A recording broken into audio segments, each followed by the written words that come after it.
Hello everybody, so this project is where I link up FastAPI with a HTML and JavaScript front end.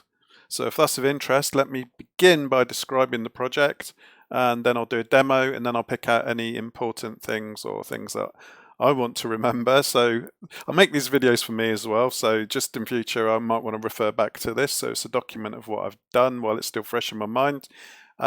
So subnets, if you're not familiar with networking, don't worry, because all we're doing is we're actually comparing two IP addresses effectively, or two subnets.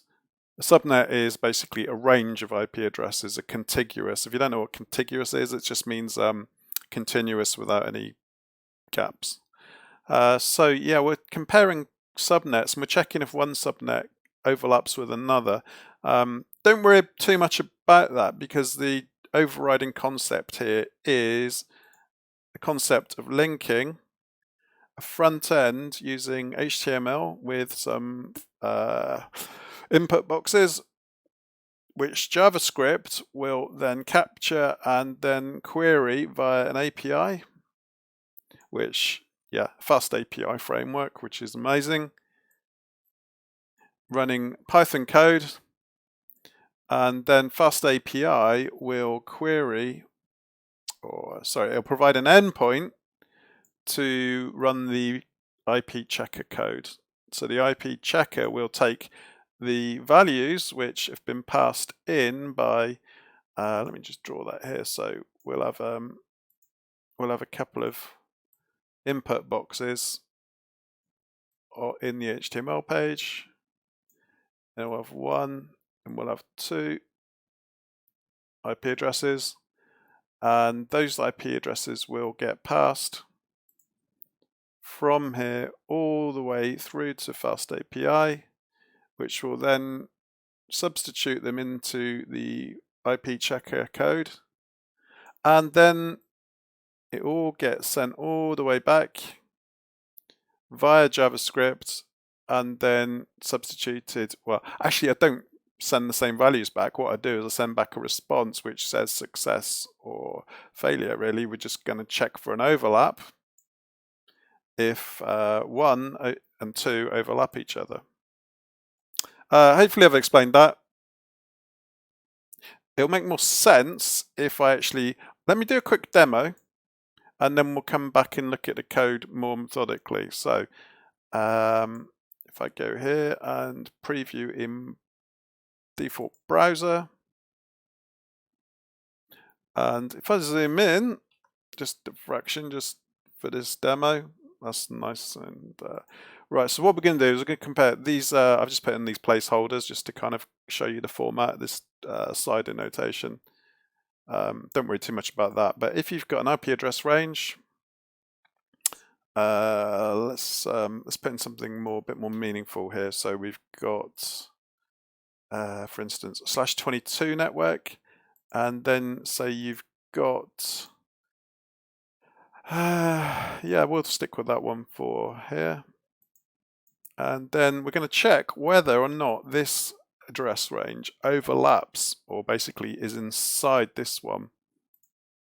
And it is.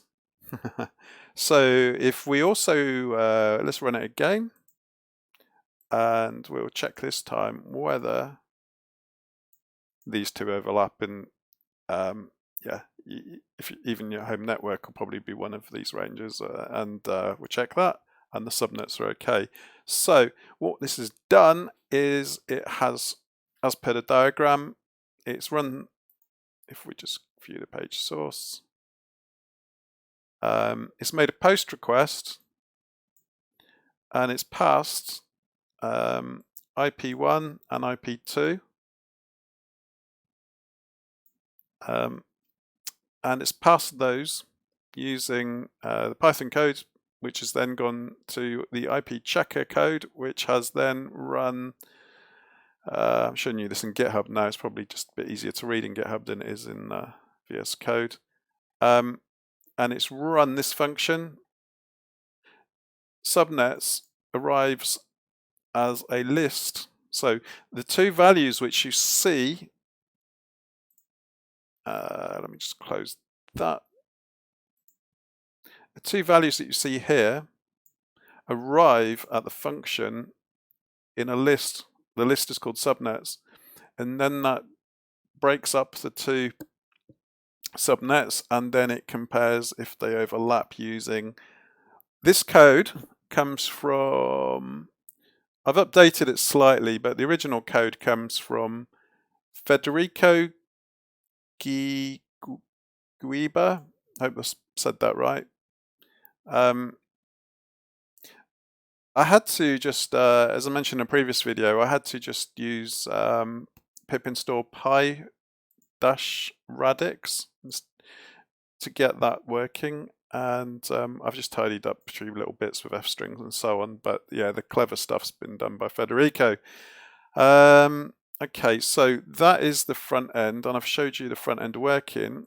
Let's actually go back and look at the code, and I'm not going to bore you with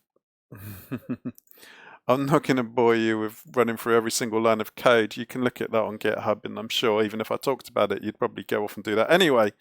I've written a couple of tests just as good practice, really. As usual, run it within VS Code, and you should get a load of nice green ticks. So I've got a tests folder. If you download my code from GitHub or clone it, you'll get these tests and you can run them as well. So the IP checker code, I'm just checking whether, here we see, I'm passing in to the test. So the test for check conflicts actually runs the check conflicts function from the functions file. The functions file is where I've put in the code based on Federico's original code. So all I'm doing is I'm basically checking whether the function works and gives the expected results. So rather than end up having to test it in your front end or have to write something like your own CLI bit of Python code with requests, you can just do it here. And the beauty of doing it here is you can keep coming back in and just checking it's still working, and you don't need to keep testing everything right from scratch. So, and as I showed in the previous video, you've also got Thunder Client, which is amazing as well. So, as you see, it stores your tests a bit like Postman, and you may have already seen this, so I won't dwell on this. But yeah, status 200 OK, and I'm running UVcorn just there. So if we run it again, you'll see those numbers change because it's using different ports there. It's replying with those ports. You're still accessing port 8000.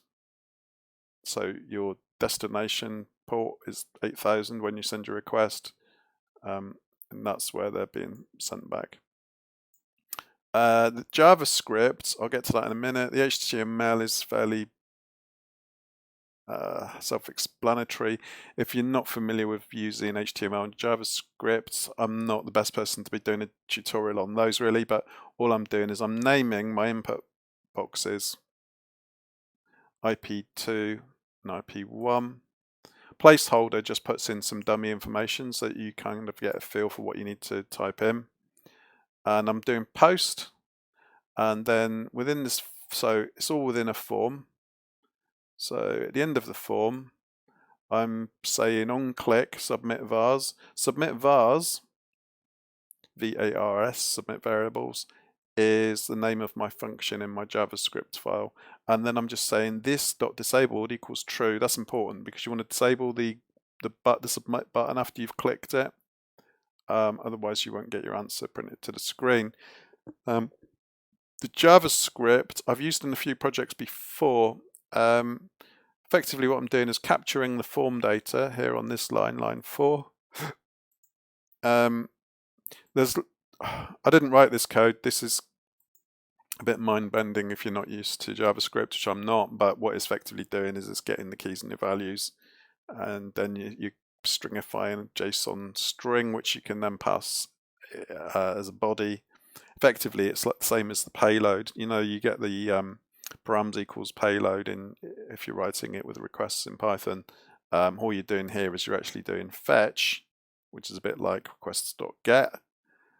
You're using requests.post. You pass in body, which is equal to JSON req, which is stringified version of effectively this bunch of keys and values. So you send in a load of keys and values, which is exactly what you want to be doing, because why do we want keys and values? Because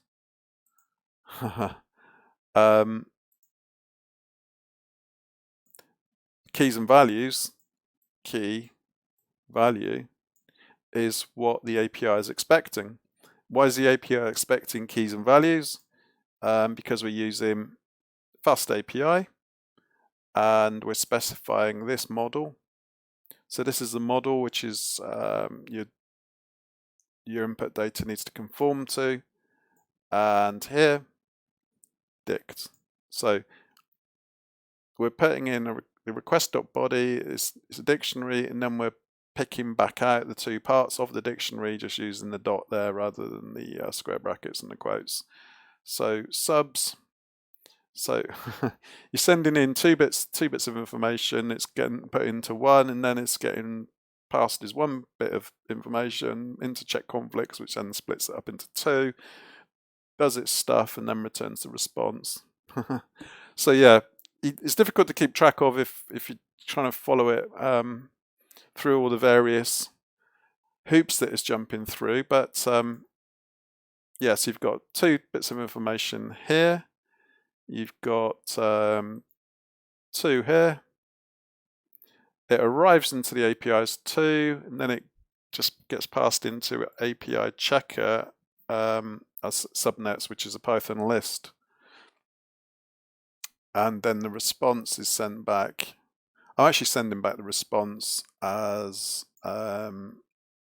two items as well, as you see there. Result, subnets. Okay.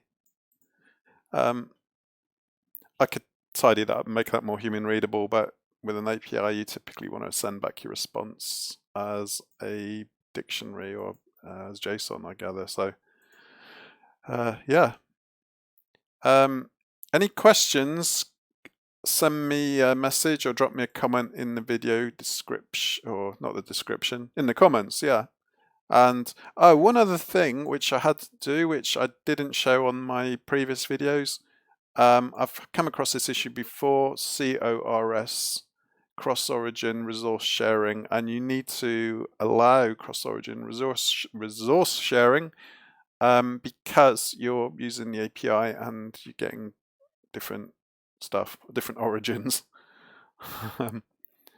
You get those errors in the browser. If you want to, when you're testing the code, just do your inspect, and you would, if you go to console and here show cause errors in console,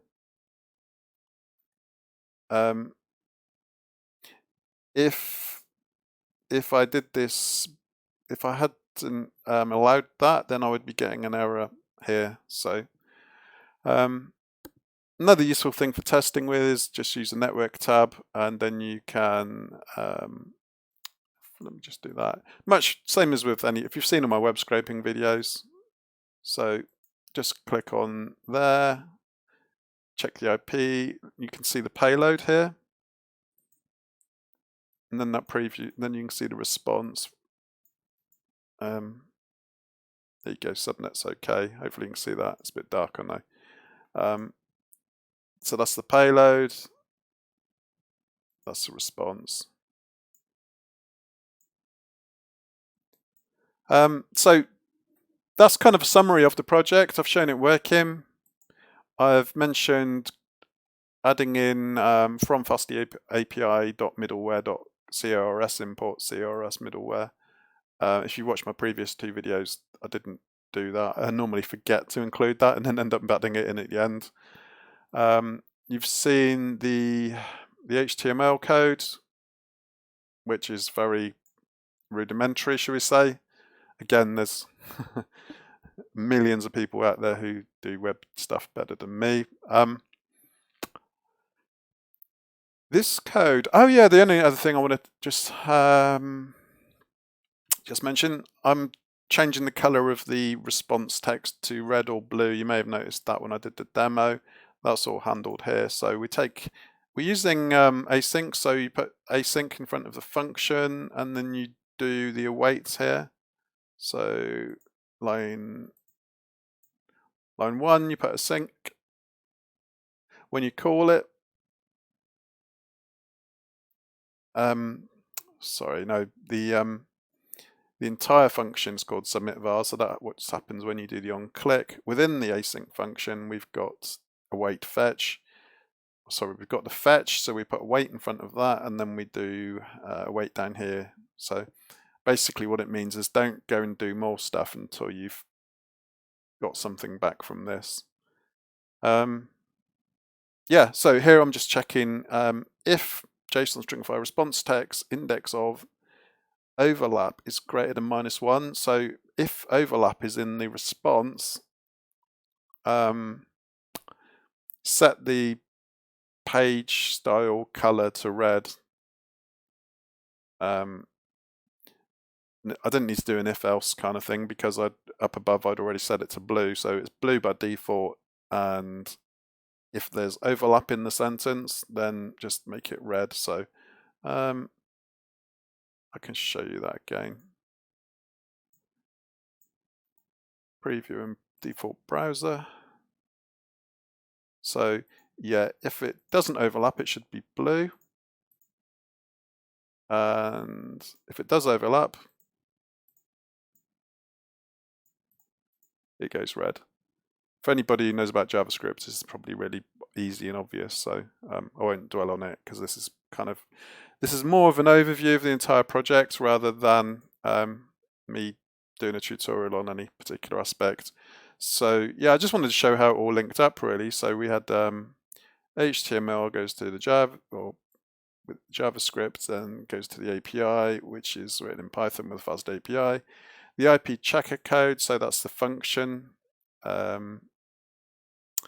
So that's the file, which within that file there's a function.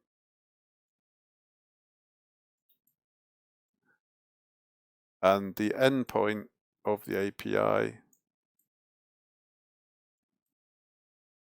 It's really difficult to write with a mouse, isn't it? I don't think I'll make a habit of this. And then that all ends up going back. Let me do that in a different color. So then the response goes all the way back there from FastAPI, and we just pass it all out. So yeah, lots of JSON going on, and yeah, that's it for now. I think that's probably enough. I don't want to bore you. If you like this project and you're interested in doing something similar yourself, FastAPI documentation will get you going. Oh yeah, I've used some very basic CSS here as well, which I got from W3 Schools. And yeah, the VS Code, the only VS Code extension I'm really using, apart from kind of the fancy icons here, is I'm doing the testing, which is, I think it's built in. I'm using PyTest. I used Poetry to set up the whole project. And yeah, Thunder Client, so as mentioned in a previous video. And hopefully that's, I don't know, that's given you something to look at, copy. It's all on GitHub.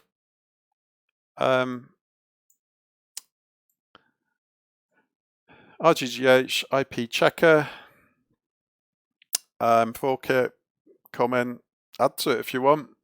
Choice is yours. So thanks for watching, and in the next video I will be reviewing this book, The Art of Clean Code. I'm going to read it and then I'm going to let you know what I think about it and try and pick out some useful bits which I'm going to be using and making use of in.